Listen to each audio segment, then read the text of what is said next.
Ela recebeu um nome, um título e um castelo. O lugar era tão vazio que o eco de sua respiração ressoava. Então, seu marido partiu. Não por crueldade, mas com a indiferença silenciosa de um homem. Um homem que nunca considerou que uma esposa pudesse ser uma pessoa, e não um arranjo. Ninguém esperava o que ela faria com o silêncio. Ela não esperou. Começou a escrever cartas e então parou. Ela entendeu, antes mesmo de selar a primeira, que estava escrevendo para alguém que ainda não conhecia. Ela as guardou e, em vez disso, construiu algo. Ela simplesmente olhou para aqueles quartos frios e vazios e decidiu construir algo que fosse seu. Quando ele voltou, o castelo estava irreconhecível, não porque ela o redecorou, mas porque algo havia criado raízes naquelas paredes de pedra, algo que nunca esteve lá antes. Ele havia construído um império. Ela havia construído um lar, e ele estava parado na soleira, sem saber se ainda tinha o direito de entrar. Antes que esta história comece, preciso saber de uma coisa. Se alguém lhe desse um título, um castelo e depois desaparecesse, você esperaria? Ou construiria sua própria vida na ausência dessa pessoa? Deixe sua resposta nos comentários. Eu lerei cada uma delas. A cerimônia foi breve, não abreviada por modéstia ou simplicidade, mas breve como as coisas que já foram decididas. Cada palavra dita era mais para o registro do que para as duas pessoas diante do clérigo. Cada gesto era feito com a precisão mecânica de um contrato sendo executado, não de uma vida sendo unida. A igreja estava cheia. As flores eram brancas. O tempo, por uma razoável coincidência, estava nublado. Ela usava um vestido de seda marfim que sua mãe passara por 3 dias. E o vestia com a compostura particular de uma mulher. Uma mulher que entendia muito bem o que estava enfrentando. E que, mesmo assim, escolheu seguir em frente. Ele não foi indelicado no altar. Ela se lembraria disso anos depois, com uma justiça que dizia mais sobre o caráter dela do que o dele. Ele olhou para ela quando fez seus votos, não através dela, nem para além dela, mas diretamente para ela, com a atenção firme de um homem cumprindo uma obrigação que pretendia cumprir corretamente. Houve até mesmo, no momento antes de ele colocar o anel, uma pausa, tão breve que poderia ter sido imaginada. Um meio segundo em que seus olhos continham algo que não era bem relutância, nem bem arrependimento. Mas existia em algum lugar no espaço entre os dois. Ela não tentou alcançar aquilo. Ela simplesmente recebeu o anel e ficou muito quieta enquanto o clérigo continuava. A recepção durou 4 horas. Ele foi atencioso como um bom anfitrião, presente ao seu lado quando o decoro exigia, ausente quando não. Quando a última carruagem se afastou dos degraus da igreja, ela talvez tivesse falado com ele uma dúzia de vezes. Cada troca era agradável, cada uma completa em si mesma. Nenhuma delas se acumulou em algo que se assemelhasse à intimidade. A palavra esposa foi dita em voz alta talvez 30 vezes naquela tarde. Ainda não parecia pertencer a ela. O castelo de Coldmere pertencia à família Ashworth há 200 anos, e isso era visível. Não por estar em mau estado, a alvenaria era mantida. O telhado, recentemente inspecionado. As janelas, intactas contra o vento de outono. Mas era visível na maneira como os lugares são cuidados sem nunca serem amados. Cada corredor estava correto. Cada peça de mobiliário era apropriada. Cada superfície havia sido limpa e arrumada por funcionários. Eles entendiam perfeitamente a função e nunca lhes foi pedido que considerassem o sentimento. Era um castelo que sempre serviu bem a seus duques, e que em 2 séculos nunca precisou servir a mais ninguém. Ela chegou em uma noite de terça-feira de outubro, 2 dias após o casamento. Ele havia partido na frente a negócios que não podiam esperar. Algo envolvendo inquilinos na parcela norte, ou talvez uma reunião no condado vizinho. Os detalhes foram explicados e ela ouviu, assentiu e entendeu. Entendeu que era assim que as coisas seriam. Uma carruagem foi providenciada. Uma criada foi contratada. A senhora Hartley, a governanta, foi informada da chegada da nova duquesa e preparou os quartos apropriados com a eficiência de alguém que administrava uma casa grande sozinha. Sozinha por tempo suficiente para que uma nova patroa parecesse mais uma complicação do que um alívio. Ela desceu da carruagem no pátio e olhou para o castelo de Coldmere pela primeira vez como sua senhora. E o que ela sentiu não foi decepção, nem medo, nem mesmo a solidão particular de chegar a um lugar vasto e desconhecido sem um rosto amigável para recebê-la. O que ela sentiu pensaria mais tarde, foi algo mais próximo de reconhecimento. Ela conhecia este lugar antes de chegar.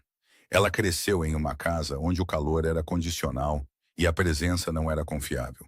E ela entendeu, sem precisar que lhe dissessem, que o castelo de Coldmere não era um lugar frio por causa de suas pedras.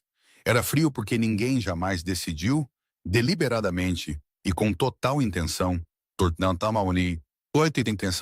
torná-lo diferente. Ele partiu na sexta-feira. Ela sabia que ele partiria. Havia cartas em sua mesa, uma reunião em Londres que aparentemente fora marcada antes mesmo do casamento. Obrigações que a precediam em meses. Ele foi à sua sala de estar na noite anterior à sua partida. Com a cortesia de um homem bem educado. Disse a ela que a senhora Hartley cuidaria de quaisquer assuntos domésticos que ela precisasse, que a conta na loja da vila estava aberta em seu nome, e que ele esperava retornar dentro de 15 dias, talvez 3 semanas. Ele disse esta última parte sem se desculpar, o que ela respeitou mais do que poderia ter respeitado uma desculpa. Então ele saiu do quarto, e a porta se fechou atrás dele, e a sala de estar ficou muito silenciosa. Ela ficou com aquele silêncio por exatamente uma noite. Permitiu-se uma noite de quietude absoluta, sem chorar. Ela não era uma mulher que chorava facilmente, mas simplesmente sentou-se com todo o peso do que sua vida havia se tornado no espaço de uma semana, deixando que aquilo a pressionasse sem lutar, sem fingir que era algo diferente do que era. Ela se casou com um homem que não a conhecia. Foi colocada dentro de um castelo que não a conhecia. Ela tinha 23 anos.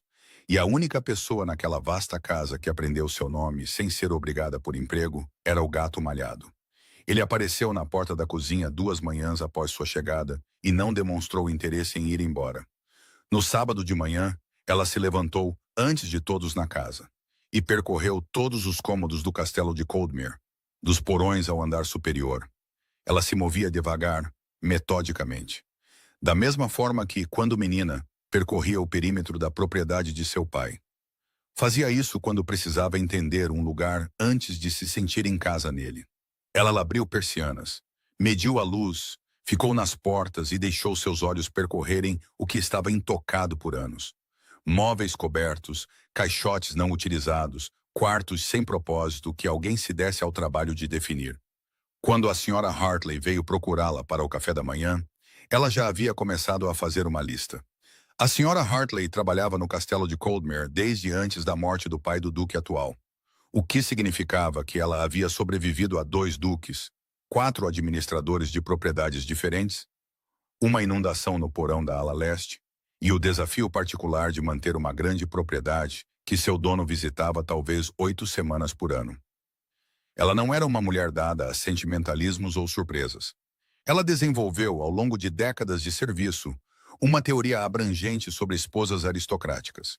Suas exigências, seus temperamentos, suas previsíveis demandas na primeira semana por lençóis diferentes ou horários de café da manhã reorganizados. E ela chegou à porta da nova duquesa no sábado de manhã com suas feições arranjadas, na neutralidade agradável de uma mulher preparada para tudo isso. Ela não estava preparada para uma lista, não uma lista de queixas, nem uma lista de exigências, mas um inventário cuidadoso, cômodo por cômodo, do que estava atualmente sem uso no castelo de Coldmere, escrito em uma caligrafia clara em 2 páginas do papel timbrado do próprio duque, anotado com perguntas em vez de instruções. Para que este quarto era usado anteriormente? A lareira funciona? Quem administra o jardim de corte? Ainda existe um. A senhora Hartley ficou no corredor segurando este documento por um momento a mais do que era estritamente digno. Então olhou para a duquesa, que a observava com uma expressão de genuína curiosidade, e sentiu algo que não esperava sentir. O início hesitante, quase relutante, de respeito. Nos dias seguintes, a senhora Hartley se viu revisando sua teoria. A nova duquesa não redecorou. Ela não demitiu funcionários, nem reorganizou os horários da cozinha, nem fez os pequenos ajustes territoriais que as patroas recém-chegadas costumam fazer nas primeiras semanas para estabelecer autoridade.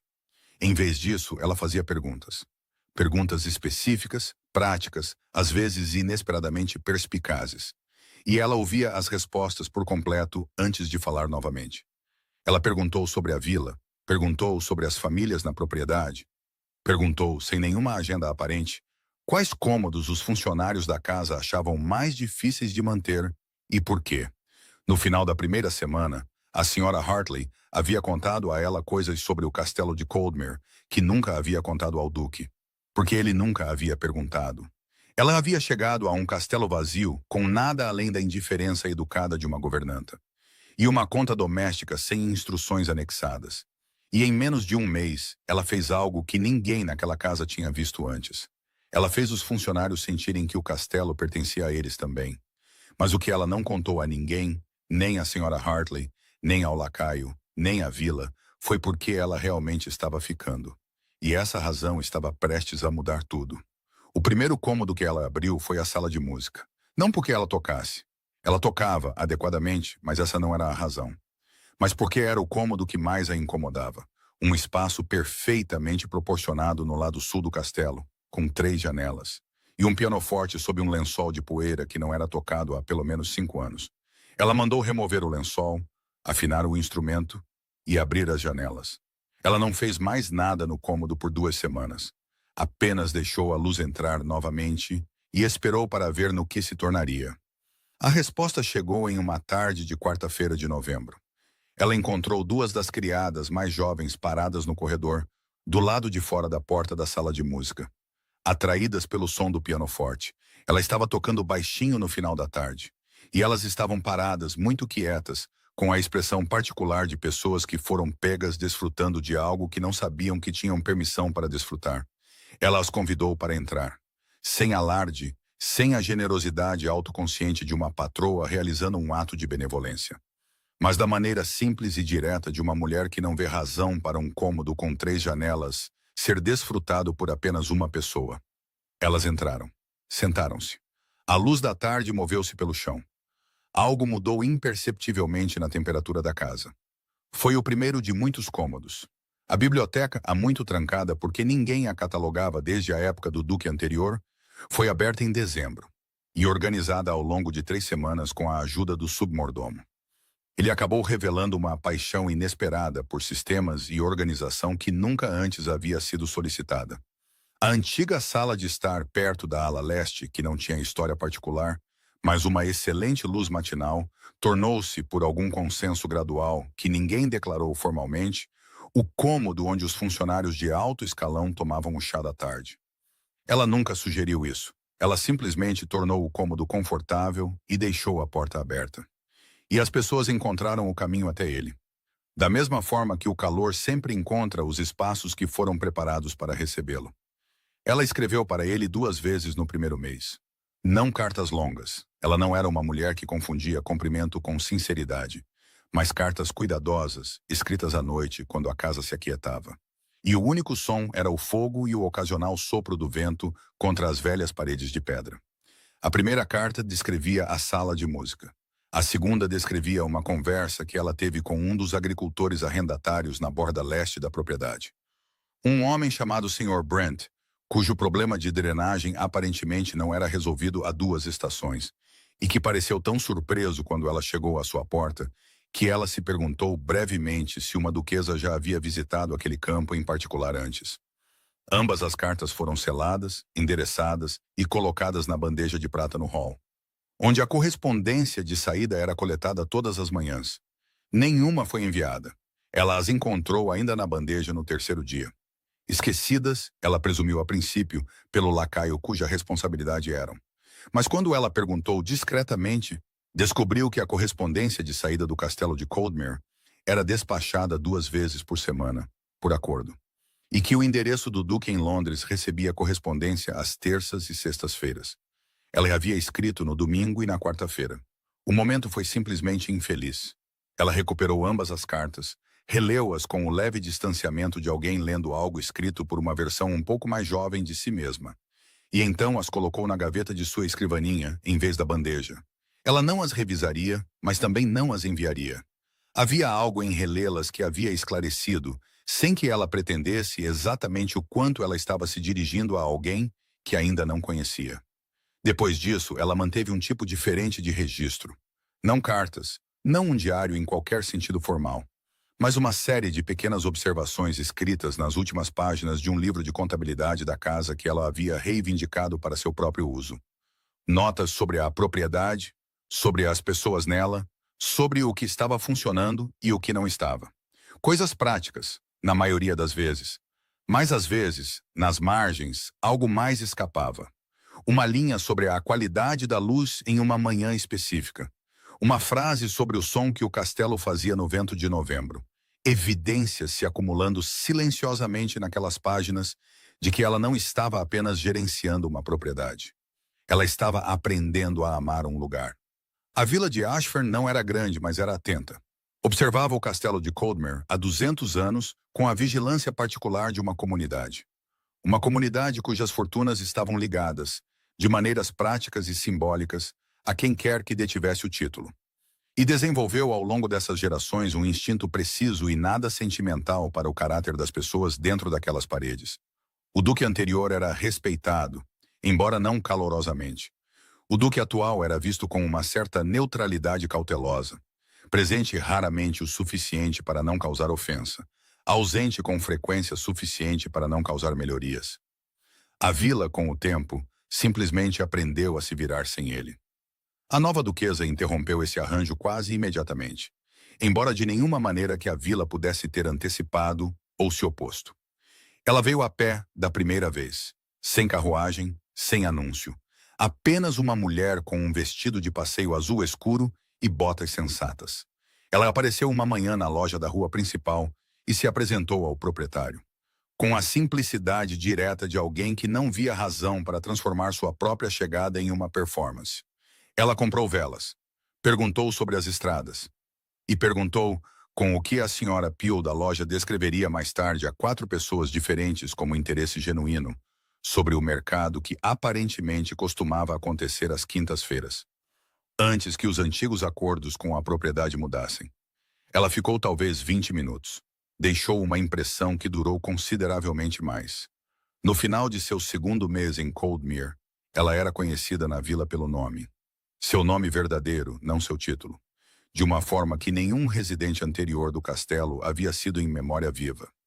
O boticário sabia que ela preferia as velas menores. A mulher que mantinha a biblioteca de empréstimo na rua lateral começou a separar livros que achava que poderiam interessá-la. 3 famílias na fronteira sul da propriedade receberam visitas da duquesa, a respeito de reparos que haviam sido solicitados e ignorados por anos. E todas as 3 descobriram, para sua considerável surpresa, que os reparos foram subsequentemente providenciados. Ela nunca fazia promessas que não podia cumprir. Ela nunca chegava com cerimônia. Ela simplesmente vinha, ouvia e fazia o que dizia que faria. Em uma vila acostumada a ser ignorada, isso não era pouca coisa. Londres ouviu falar dela antes da primavera. Não por nenhum canal deliberado. Ela não havia escrito para ninguém na cidade, não buscou atenção, não fez visitas sociais que pudessem ter gerado correspondência. Mas através da rede informal e notavelmente eficiente, pela qual as informações sobre propriedades ducais sempre chegavam às salas de estar de pessoas que nunca as visitaram. Um advogado que tinha negócios no castelo de Coldmere mencionou algo a um colega. O colega mencionou isso no jantar. Quando a história viajou por 3 mesas, adquiriu a forma de algo levemente extraordinário. A nova duquesa de Ashbourne, deixada sozinha naquele grande e frio castelo desde outubro, aparentemente havia feito algo bastante notável com o lugar. Os detalhes variavam dependendo de quem contava. Alguns diziam que ela havia aberto a propriedade para a vila de maneiras que não eram feitas há uma geração. Outros diziam que ela havia reorganizado a casa com tanta eficiência que as contas trimestrais ficaram abaixo do orçamento pela primeira vez em 11 anos. O que era verdade, embora ela não tivesse pensado nisso como uma conquista, mas como uma consequência natural de não desperdiçar as coisas. Alguns dos relatos mais romanticamente inclinados sugeriam que ela havia transformado o castelo em algo próximo a um lar. O que também era verdade, embora as pessoas que diziam isso nunca tivessem entrado no castelo de Coldmere e estivessem trabalhando em grande parte por inferência. O que todas as versões da história compartilhavam era uma qualidade de espanto silencioso. A sensação de que algo inesperado havia acontecido em um lugar onde nada inesperado acontecia há muito tempo. Ele não ouviu nada disso diretamente. Ele estava em Edimburgo em janeiro, Bristol em fevereiro, de volta a Londres durante a maior parte de março. E os círculos sociais em que ele se movia não eram, como regra, aqueles que discutiam os arranjos domésticos de propriedades rurais com qualquer interesse particular. Os rumores existiam à distância dele, circulando em salas que ele não frequentava, carregados por pessoas cujos nomes ele teria reconhecido, mas cujas opiniões ele não seguia. Ele estava ocupado, como sempre estava, com a administração de um ducado que exigia sua atenção constante e a recebia. O que sua esposa estava fazendo com o castelo em que ele a deixara não era algo sobre o qual ele tivesse pensado em se perguntar. Foi em um jantar em abril, um evento de rotina. Conhecidos de negócios e suas esposas. O tipo de noite que ele frequentava, porque recusar exigiria mais explicação do que comparecer. Foi lá que ele ouviu pela primeira vez algo que o fez parar no meio da conversa e realmente ouvir. O homem que falava era um agente imobiliário do norte da Inglaterra. Alguém que ele conhecia profissionalmente, mas não bem. E o que o homem estava dizendo não era dirigido a ele diretamente. Ele estava falando com a mulher ao seu lado sobre uma propriedade que havia visitado recentemente. Uma grande propriedade no condado. E descrevendo com o leve entusiasmo de um homem que viu muitas propriedades e se impressionou com poucas, a qualidade particular da gestão que ele havia observado lá. A propriedade, disse o agente imobiliário, era o castelo de Coldmere. A gestão, ele disse, era da duquesa. Ele descreveu as melhorias na drenagem nos Campos do Leste, as contas reabertas dos inquilinos, o cronograma de reparos que aparentemente havia sido produzido, e que, por todas as evidências, estava sendo seguido. Ele disse, com a precisa admiração profissional de um homem que estava no ramo há tempo suficiente para saber o que estava vendo, que em 20 anos de trabalho de consultoria, ele raramente tinha visto uma grande propriedade rural ser colocada em ordem tão evidente em tão pouco tempo. E por alguém sem experiência prévia em gestão de propriedades. Ele parecia achar isso notável. Sua companhia de jantar parecia achar encantador. Nenhum deles pareceu notar o Duque de Ashbourne, a 2 assentos de distância, segurando sua taça de vinho muito quieto. Ele não disse nada à mesa. Ele era um homem que construiu sua reputação profissional, em parte, na capacidade de receber informações inesperadas sem reagir visivelmente. E ele não se desviou desse hábito agora. Mas mais tarde, na viagem de carruagem para casa pelas ruas de abril, ele se viu fazendo algo que não fazia desde outubro. Ele pensou no castelo de Coldmere. Não na propriedade. Ele pensava nisso com regularidade, da mesma maneira eficiente que pensava em todas as suas propriedades. Mas na mulher dentro dela. Ele lhe dera um castelo, uma conta e uma governanta. E nenhuma instrução. E ela aparentemente fez algo com tudo isso que um agente imobiliário profissional achou digno de descrever a estranhos em um jantar. Ele ficou com essa informação no escuro da carruagem por um longo tempo. E não conseguia decidir o que sentia sobre isso. Ele planejava visitar Coldmere em junho. Essa era sua intenção aproximada desde janeiro. Uma breve visita para revisar as contas de verão, inspecionar os Campos do Norte, assinar quaisquer documentos que exigissem sua assinatura pessoalmente. Nada urgente. Uma parada de rotina em uma agenda já cheia delas. Anotado com a mesma atenção branda que ele dava a qualquer uma de suas propriedades que não exigissem gerenciamento de crise no momento. Após o jantar em abril, ele adiantou a visita para maio. Ele disse isso ao seu secretário na manhã seguinte, no mesmo tom uniforme que usava para todas as decisões logísticas, sem nenhuma explicação anexada. Seu secretário anotou e remarcou 2 reuniões sem comentários. Se alguém em sua casa achou o ajuste notável, ninguém disse. Ele era um homem cuja agenda mudava com frequência e por razões quase sempre práticas. E não havia razão óbvia para interpretar essa mudança em particular como algo diferente disso. Mas na privacidade de sua própria contabilidade, que ele mantinha, como a maioria das coisas, muito próxima e muito silenciosa. Ele sabia que não era inteiramente prático. Algo havia sido reorganizado, não em sua agenda, mas em sua atenção. Ele passou 15 anos construindo um ducado que funcionava com eficiência, com presença onde a presença era necessária e ausência onde não era. Na gestão lúcida de ativos e obrigações e na subordinação deliberada de todo o resto. Ele aplicou a mesma lógica ao seu casamento e a achou até abril perfeitamente adequada. O que a conversa de jantar do agente imobiliário introduziu foi o primeiro atrito sério naquela lógica. A consciência nascente e desconfortável de que algo estava acontecendo em um lugar que ele considerava gerenciado. Não apenas acontecendo, mas importando inteiramente sem ele. Ele passou 9 meses construindo seu império, gerenciando seu ducado e dizendo a si mesmo que o arranjo era perfeitamente adequado. E então, um estranho em uma mesa de jantar, alguém que nunca havia pisado no castelo de Coldmere, descreveu sua esposa com mais precisão e mais admiração genuína do que ele mesmo jamais conseguiu. Ele estava voltando, mas o castelo para o qual ele estava retornando não era o que ele havia deixado. E nem ele começava a suspeitar era a mulher dentro dele. Ele deixou Londres em uma manhã de segunda-feira, sem cerimônia. Ele havia avisado seu secretário com 2 dias de antecedência, resolvido a correspondência mais urgente e recusado 2 convites. Com a eficiência breve e sem desculpas de um homem que decidiu algo e não vê razão para explicá-lo. A estrada para Coldmere levava 4 horas com bom tempo. Ele passou a primeira hora revisando documentos. Passou a segunda hora olhando pela janela. Passou a terceira hora sem ter certeza do que estava fazendo. Quando a carruagem virou na aproximação final e ele viu o castelo pela primeira vez em 7 meses, ele havia chegado a algo que não era bem uma resposta. Mas era pelo menos uma pergunta honesta. Ele esperava a fachada de pedra cinzenta do castelo como sempre a conheceu. Correta, mantida, totalmente ela mesma. O que ele viu em vez disso o fez se endireitar quase imperceptivelmente no assento. As persianas estavam abertas, todas elas. Cada janela que ele podia ver nas fachadas sul e oeste do castelo tinha suas persianas dobradas para trás.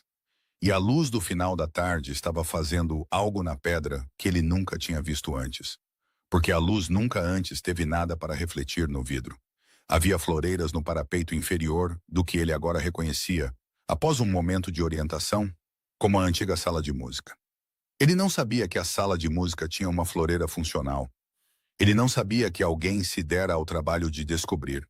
O jardim da frente, que ele lembrava como um detalhe decorativo de cascalho e 2 teixos simétricos, havia sido replantado de um lado, com algo mais baixo e menos formal que se movia levemente na brisa de maio, e que, ele percebeu enquanto a carruagem se aproximava, estava de fato florido. Ele desceu no pátio e ficou por um momento de uma maneira que raramente ficava em qualquer lugar. Sem propósito imediato, simplesmente olhando. A porta do castelo se abriu antes que ele a alcançasse. Mas não foi, como ele esperava, a senhora Hartley quem apareceu. Era um jovem lacaio que ele não reconheceu, o que significava que ele era uma contratação recente, o que significava que a casa havia se expandido, o que significava ele já estava calculando, já organizando o que estava vendo na linguagem de gestão e logística, que ela havia tomado decisões de pessoal em sua ausência. Ele não lhe dissera que ela não podia. Ele não lhe dissera nada. Ele atravessou a porta de seu próprio castelo e sentiu pela primeira vez em sua vida adulta a sensação vertiginosa de estar em um lugar que não tinha certeza de entender. A senhora Hartley o recebeu no hall de entrada com a eficiência composta que ele sempre associou a ela, e ele ficou grato pela familiaridade daquilo. Um ponto fixo em uma casa que já se apresentava sutilmente reorganizada. Ela o informou que seus quartos haviam sido mantidos prontos, que o jantar poderia ser servido na hora que ele preferisse, e que a duquesa estava atualmente no Jardim Leste e ainda não havia sido informada de sua chegada. Ela disse esta última parte sem inflexão, o que não lhe disse nada. E ele suspeitou que foi inteiramente deliberado. Ele não foi ao Jardim Leste. Naquela primeira hora, ele não estava pronto para ir, embora não usasse essa palavra, nem mesmo para si mesmo. Em vez disso, ele percorreu o andar térreo do castelo da maneira que sempre percorria suas propriedades. Metodicamente, observacionalmente, catalogando o que via com a mesma atenção praticada que dava a balanços e relatórios de colheita. O que ele descobriu foi que o castelo estava limpo, bem conservado, com pessoal adequado. Tudo o que ele esperava. O que ele não esperava era a qualidade da luz em cada cômodo que entrava.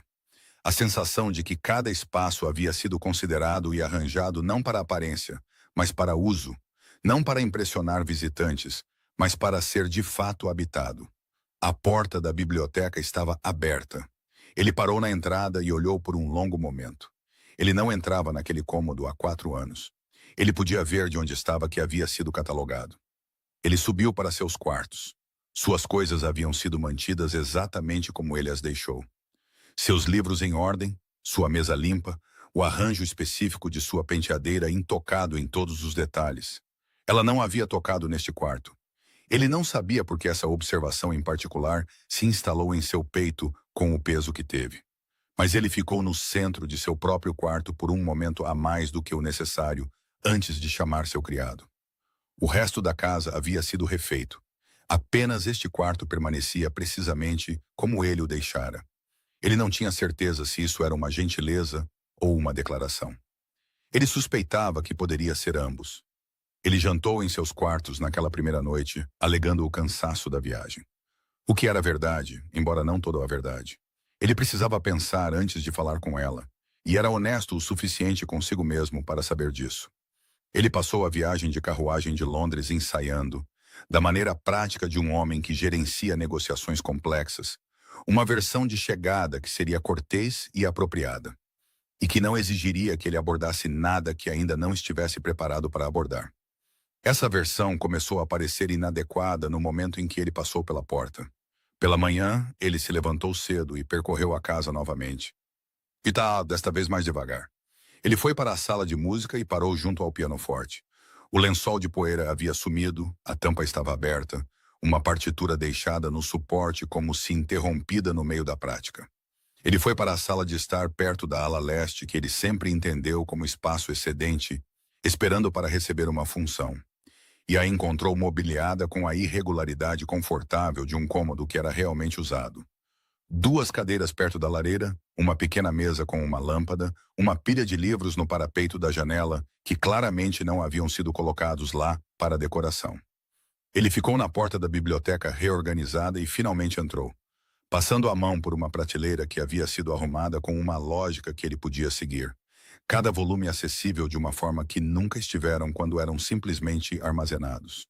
Cômodo por cômodo, andar por andar, ele se moveu através da evidência de 9 meses de intenção constante e sem pressa. Ela não havia transformado o castelo. Ela o havia habitado. O que, ele começava a entender, era uma coisa inteiramente diferente e consideravelmente mais exigente. Qualquer um poderia mudar uma casa. Mudar uma casa exigia dinheiro, decisões e o ato de dar instruções. O que ela havia feito exigia outra coisa: a disposição de estar realmente presente em um lugar, de aprender seus ritmos e suas resistências, de ficar tempo suficiente para entender o que ele precisava, e quieta o suficiente para ouvir a resposta. Ele era dono do castelo de Coldmere há 15 anos, e só agora estava caminhando por ele, seguindo sua presença invisível, começando a conhecê-lo. Ela já estava sentada quando ele desceu. Ele havia mandado um recado pela senhora Hartley de que jantaria na sala de jantar naquela noite. E ela havia respondido, também pela senhora Hartley, o que era seu próprio tipo de informação, que ela também jantaria. A mesa, ele notou ao entrar, havia sido arrumada de forma diferente do que ele se lembrava. O comprimento formal ainda estava lá, mas uma seção em uma extremidade estava posta para 2, com as velas perto o suficiente para serem realmente úteis. Em vez de distribuídas ao longo da mesa à maneira de uma ocasião de estado, onde a visibilidade importava mais do que a conversa. Ela se levantou quando ele entrou. Não por deferência, mas pelo movimento natural de alguém que estava lendo, e deixou o livro de lado.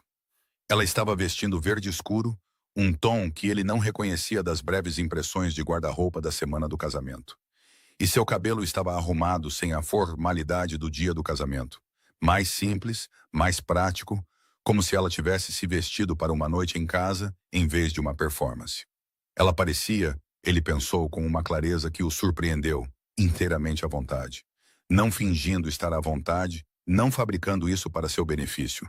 Simplesmente ocupando o cômodo com a qualidade estabelecida de uma pessoa que está confortável aqui há algum tempo. E não vê razão para fingir o contrário por causa dele. Eles conversaram durante o jantar com a cortesia cuidadosa de 2 pessoas que estão cientes. Cientes de que a conversa que estão realmente tendo Existem várias camadas abaixo das palavras trocadas. Ele perguntou sobre a propriedade. Ela respondeu com a especificidade de alguém que estava prestando atenção. Rendimentos, reparos, mudanças de pessoal, o trabalho de drenagem nos Campos do Leste, o acordo renegociado com o moinho na Estrada Sul. Ela não apresentou isso como um relato de sua administração. Não o organizou como um relatório projetado para impressioná-lo. Ela falou sobre isso da maneira como as pessoas falam sobre coisas que conhecem bem e sobre as quais pensaram cuidadosamente. Respondendo às perguntas que ele fazia e quase ocasionalmente oferecendo a informação que ela julgava que ele gostaria de saber, mesmo que ele não tivesse pensado em perguntar. Ele ouviu. Ele comeu. Ele descobriu, por volta do segundo prato, que havia parado de formular sua próxima pergunta. E simplesmente começar a ouvir. Ele era um homem que passou sua vida adulta em salas onde as palavras eram instrumentos, escolhidos com precisão, empregados para efeito, medidos contra suas consequências antes de serem ditos. Ele havia negociado arrendamentos, gerenciado disputas e lidado, em mais de uma ocasião, com o tipo de dificuldade social delicada que exigia a frase exata no momento exato. Ele não era, por qualquer medida razoável, um homem que lutava com a linguagem. E, no entanto, na terceira manhã de seu retorno ao castelo de Coldmere, ele se encontrou na posição incomum de ter algo a dizer e nenhuma maneira confiável de dizê-lo. O que ele queria dizer não era complicado, exatamente. Era algo na ordem de eu estava errado. Não em nenhum ato específico. Ele não tinha sido cruel, não havia quebrado nenhuma promessa explícita, mas na suposição subjacente. Na crença de que um casamento poderia ser gerenciado da mesma forma que uma propriedade, com as estruturas certas no lugar, recursos adequados alocados e supervisão periódica suficiente para garantir seu funcionamento adequado. Ele estava errado sobre isso e ela, sem nunca dizer, demonstrou exatamente o quão errado ele estava, ao fazer o que ele falhou em fazer. Ela realmente apareceu. Ele não disse isso na terceira manhã. Ele também não disse na quarta. O que ele fez em vez disso foi começar com a paciência metódica de um homem que aborda problemas que não pode resolver imediatamente. Primeiro eliminando os problemas que pode. Ele começou a estar presente. Ele veio para o café da manhã. Ele caminhou pela propriedade com ela na quarta tarde, ouvindo enquanto ela apontava as coisas que havia mudado, as coisas que havia deixado como estavam e as coisas sobre as quais ainda estava decidindo. E ele fez perguntas, não para demonstrar interesse, mas porque estava genuinamente interessado. O que era diferente e o que ela pareceu, sem comentar, notar. Ele não fez discursos. Ele não ofereceu explicações. Ele simplesmente começou, um dia de cada vez, a estar em um lugar onde antes não achava necessário estar. Na quarta manhã, ele perguntou à senhora Hartley quais cômodos eram mais usados agora. Ela respondeu sem hesitar. A sala de estar leste à noite, a sala de música nas tardes de terça e quinta, a biblioteca quase todas as noites. Ela recitou isso da maneira como alguém recita a programação de uma casa que é realmente vivida. E ele entendeu pela precisão que ela não estava consultando nenhum registro. Ela simplesmente sabia. Ele agradeceu. Ela fez uma reverência e saiu. Ele ficou no corredor por um momento, absorvendo o fato de que sua governanta conhecia os hábitos de sua esposa melhor do que ele conhecia o nome dela. Ela não era fria com ele. Isso teria sido mais simples, de certa forma. Uma temperatura clara para ler, um perímetro definido para respeitar. O que ela era, em vez disso, era algo consideravelmente mais difícil de navegar. Ela era inteiramente ela mesma. Ela era calorosa com os funcionários, engajada com a propriedade, presente e sem pressa em cada cômodo que entrava. E ela estendia a ele, sem modificação, exatamente a mesma cortesia que estendia a todos os outros. Nada mais. O calor particular que ela reservava para as pessoas que o mereciam, a qualidade da atenção que ela dava à senhora Hartley quando discutiam a casa ou ao Sr. Brent, quando ela caminhava pelos campos do leste, isso ela ainda não lhe dera. E ela não fingia dar quando não estava lá. Ele notou isso com mais precisão do que esperava. Ele era um homem acostumado a ser, por padrão, a pessoa mais significativa em qualquer sala que entrasse. Não por vaidade, mas pela simples realidade social de sua posição. As pessoas se orientavam em direção a ele. As pessoas modificavam seu comportamento em sua presença. Mesmo as pessoas que não gostavam dele, lhe faziam a obscura cortesia de não gostar dele com algum grau de intensidade. O que era em si uma forma de reconhecimento. Ela não fazia nada disso. Ela não se orientava nem para ele, nem para longe dele. Ela o incluía na vida da casa, da maneira como incluiria qualquer adulto razoável que estivesse presente. E isso, ele descobriu, era muito mais desestabilizador do que a hostilidade teria sido. Ela também não se explicou a ele, o que ele não havia previsto. Ele meio que esperava, em algum momento nos primeiros dias, uma conversa. Uma conversa na qual os 9 meses de sua residência solitária seriam explicados. Não uma acusação, mas alguma forma de acerto de contas. Algum momento em que a forma do que aconteceu entre eles fosse nomeada em voz alta, para que ambos soubessem que haviam visto. Essa conversa não veio. Ela não a iniciou. Ele descobriu que não era ele, afinal, quem tinha o direito de iniciá-la. Ele havia partido. Ela havia ficado. Qualquer acerto de contas a ser feito era por essa simples aritmética dele para iniciar. E ele ainda não tinha certeza se sabia como. Foi no 6º dia de seu retorno, em uma noite em que ela se retirou cedo e a casa estava silenciosa, que ele foi à biblioteca propriamente dita pela primeira vez. Não passando por ela, não observando da porta, mas realmente entrando com a intenção de ficar. Algo que ele não se lembrava de ter feito desde a época de seu pai. Quando este cômodo era o domínio particular do velho duque, e ele vinha aqui como um jovem para o propósito específico de ser corrigido, ou instruído, ou ocasionalmente aprovado. O sistema de catalogação que ela estabeleceu com o submordomo era imediatamente legível. Organizado não alfabeticamente, como o arranjo anterior tentara e em grande parte falhara em alcançar, mas por assunto e depois por data de aquisição. Com um pequeno índice manuscrito em um caderno fino na mesa de leitura que fazia referência cruzada de autores e temas.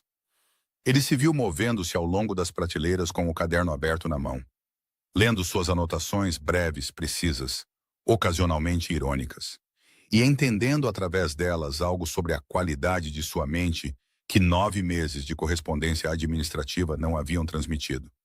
Ela havia lido talvez 1/3 do que estava ali. Havia marcado seu lugar em 5 volumes diferentes. Suas anotações marginais, onde existiam, eram do tipo que argumentavam de volta. Ele encontrou o livro de contabilidade por acidente. Estava arquivado com as contas da casa, que era onde pertencia. Mas caiu aberto quando ele o levantou.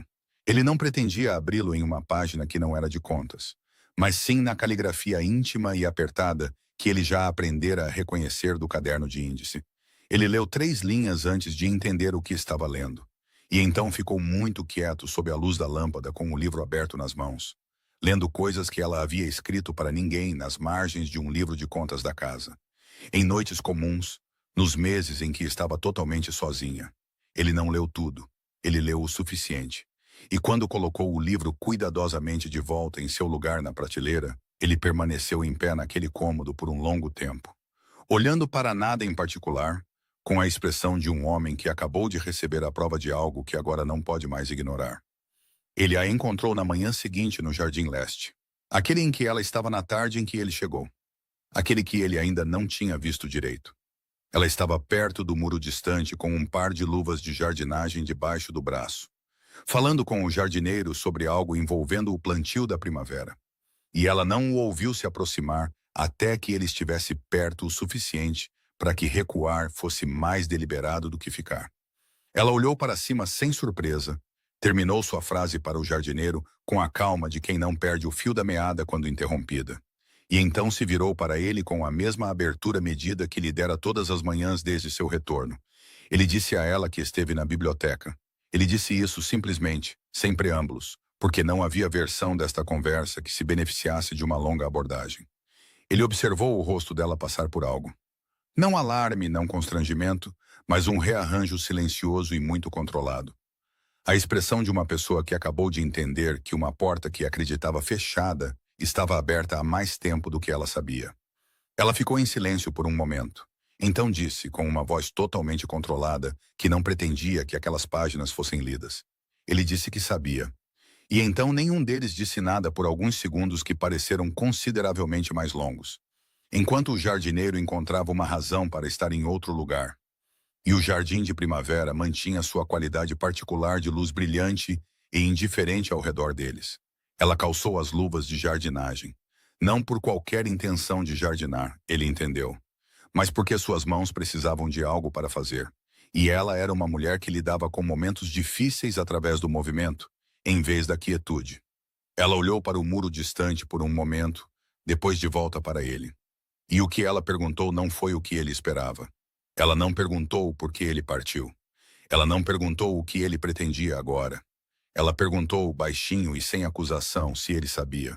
Se ele sabia, quando partiu naquela sexta-feira de outubro, com suas reuniões em Londres e seu inquilino do norte, e sua agenda cheia de coisas que importavam. Se ele sabia que ela ficaria. Ela não lhe disse que ela mesma não sabia, não no início. Que ela ficou não por ele, não por dever, nem mesmo por orgulho, mas porque em algum lugar na segunda semana, andando por aqueles corredores frios com uma lista na mão e um gato em seus calcanhares, ela entendeu.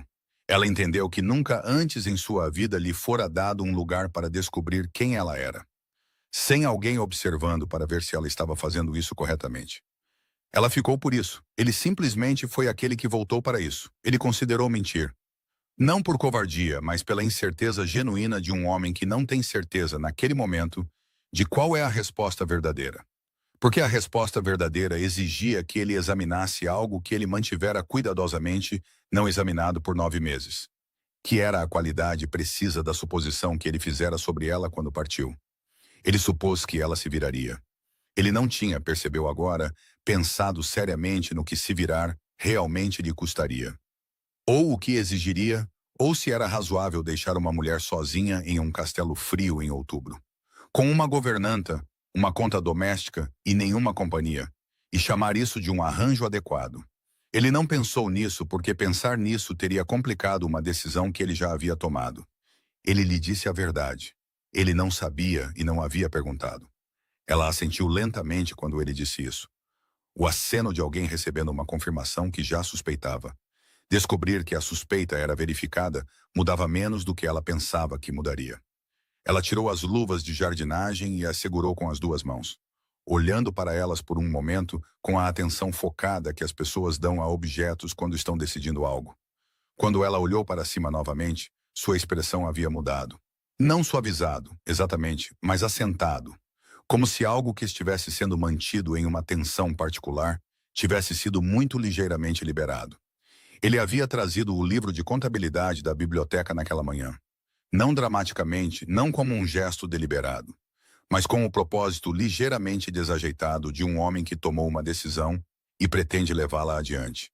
Ele simplesmente o pegou antes de sair do quarto e descobriu, ao chegar ao hall, que ainda o estava segurando e não tinha intenção de largá-lo. Ele o estendeu para ela sem explicação. Ela olhou para ele por um momento sem pegá-lo. Então ela o pegou e o segurou contra o peito com os 2 braços. E olhou para ele com uma expressão que ele ainda não tinha visto em seu rosto em todos os dias desde seu retorno. Algo desprotegido, brevemente, antes que ela o trouxesse de volta para a compostura que usava como outras mulheres usavam joias. Ele não disse nada. Ela não disse nada. O jardim leste estava muito quieto. E a luz era a luz limpa e particular de uma manhã de maio que decidiu ser generosa. Ela não o perdoou naquela manhã. Ele não pediu que ela o fizesse. O que ela pensaria mais tarde ser o primeiro sinal de que algo nele havia realmente mudado. Porque o homem que partiu em outubro teria procurado a resolução eficiente. O momento em que a conta poderia ser considerada quitada, o assunto arquivado e a casa voltaria ao seu funcionamento normal. Este homem ficou no jardim leste com as mãos ao lado do corpo e não lhe pediu nada, não esperou nada. Não fez nenhum argumento a seu favor além daquele que já havia feito, que era simplesmente que ele estava lá e lhe dissera a verdade. O que ela lhe deu em vez de perdão, que ela ainda não estava pronta para dar e era honesta o suficiente para não fingir, foi a única coisa que ela deu ao próprio castelo naqueles longos primeiros meses. Sua presença contínua. Ela não pediu que ele fosse embora. Ela não se retirou para a distância cuidadosa que poderia ter mantido indefinidamente com perfeita graça social. Em uma casa grande o suficiente para fazer da evasão um estilo de vida. Ela continuou nos dias que se seguiram a incluí-lo na vida de Coldmere, da mesma forma que incluía todos que estavam dispostos a realmente aparecer. E ela observou, com a paciência silenciosa de alguém que já aprendeu a ler um lugar permanecendo nele, para ver se ele faria o mesmo. Ele ficou até junho. Ele não havia planejado. Maio já havia se estendido além de sua intenção original. E seu secretário enviava correspondências cada vez mais pontuais sobre compromissos em Londres que não estavam se resolvendo sozinhos. Mas ele descobria a cada manhã, quando poderia ter dado a ordem para fazer as malas, que não a dava. Ele caminhava pela propriedade. Sentava-se na biblioteca, vinha para o café da manhã e para o jantar, e gradualmente para as outras horas intermediárias, preenchendo-as com uma presença que ainda não era confortável, mas estava se tornando incrementalmente deliberada. Ele aprendeu o nome do novo lacaio. Teve uma conversa com o Sr. Brent sobre a drenagem que durou 40 minutos. E lhe ensinou mais sobre aquele pedaço de terra em particular do que 15 anos de relatórios. Coisas pequenas, mas ele estava aprendendo lentamente que eram sempre coisas pequenas. Ela estava lendo perto do fogo na sala de estar leste na última noite de junho. A pequena sala que se tornara, sem que ninguém declarasse o cômodo que eles mais ocupavam à noite. Quando ele pousou seu próprio livro e disse, sem desviar o olhar da página que não estava lendo, que pretendia escrever para seu secretário pela manhã e reorganizar a agenda de verão. Ela virou uma página. Ela também não olhou para cima. Ela disse no mesmo tom uniforme que usava para discutir as contas da propriedade ou o plantio da primavera, ou qualquer uma das centenas de questões práticas que constituíram sua conversa nos últimos 2 meses, que achava que era uma decisão razoável. O fogo crepitou na lareira. O cômodo manteve seu calor ao redor deles. Não o calor da pedra ou da boa madeira, mas de algo que fora construído mais lentamente e duraria consideravelmente mais. De algum lugar mais profundo da casa, mal audível através das paredes, veio o som de uma das criadas mais jovens ao pianoforte. Hesitante, impreciso, totalmente sem medo. Nenhum deles comentou. Nenhum deles precisava. Do lado de fora, o castelo de Coldmere estava aberto para a noite de verão. Cada persiana aberta, cada janela acesa. Parecia, da estrada, exatamente o que 9 meses de trabalho silencioso, constante e comum o tornaram. Um lar que sempre esteve lá, esperando que alguém ficasse tempo suficiente para encontrá-lo. E é aí que os deixamos. Não em uma grande declaração. Não em uma cerimônia. Mas em um quarto silencioso, perto de uma lareira. Em uma casa que finalmente significava algo para ambos. Se esta história tocou você, inscreva-se no canal. Toda semana, uma nova história sobre mulheres que foram subestimadas e sobre os homens que finalmente aprenderam a enxergá-las. Clique em inscrever-se e não perca o que vem a seguir.